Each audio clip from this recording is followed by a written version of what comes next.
یک روز در مسجد پیغمبر خدا صلی الله علیه و سلم نشسته بودند.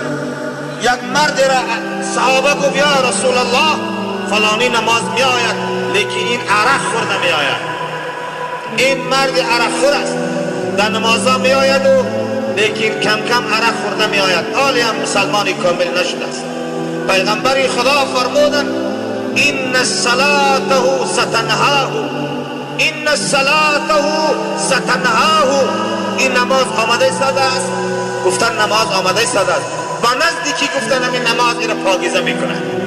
با نزدیکی این دامن نماز که قپید همین نماز خدا این نمازی میکنه. نماز خدا این پاکیزه میکنه. نماز خدا از عرق خوری منعش میکنه. نماز خدا از زناگری منعش میکنه. اشارت به این است که در دنیا عرق خوران، زناگران، عرق خوران به نمازانند، زناگران به نمازانند، دزدان به نمازانند، آدم کشان به نمازانند، فتنگران به نمازانند، شیطانان به نمازانند، فاسقان به نمازانند، فتنگران به نمازانند، عالم سوزان به نمازانند، همه تروریستان روی دنیا به نمازانند.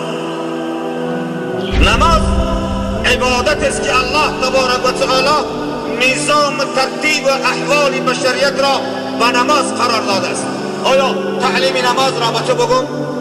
نماز علم اخلاق است، نماز علم پاکیزگی است، نماز علم پاکدامنی است، نماز علم تربیه است، نماز علم اخلاق است، نماز پاکی جامعه است، نماز پاکی ملت است، نماز پاکی وطن است، نماز پاکی زنان است، نماز پاکی فرزندان است، نماز پاکی قوم است، نماز پاکی حکومت است، نماز پاکی دولت است، نماز پاکی زمین است، نماز پاکی آسمان است، نماز برکت درختان است، نماز پاکی گندمان است، نماز برکت آب روان است. این را باید ملت بداند.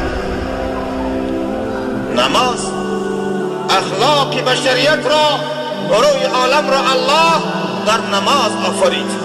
آیا نمی بینی یک عالم حقیقی و اذان الهی وقتی که پیدا می شود مردمان را الله حکومت دارد، در دل همه حکومت الهی قرار است. حکومت خداوندی که در دل همه جایگیر است. الله اکبر بگوید تا حال رب الله اکبر نماز نامده پیشکی خداوند ملائکه شرایی میکند.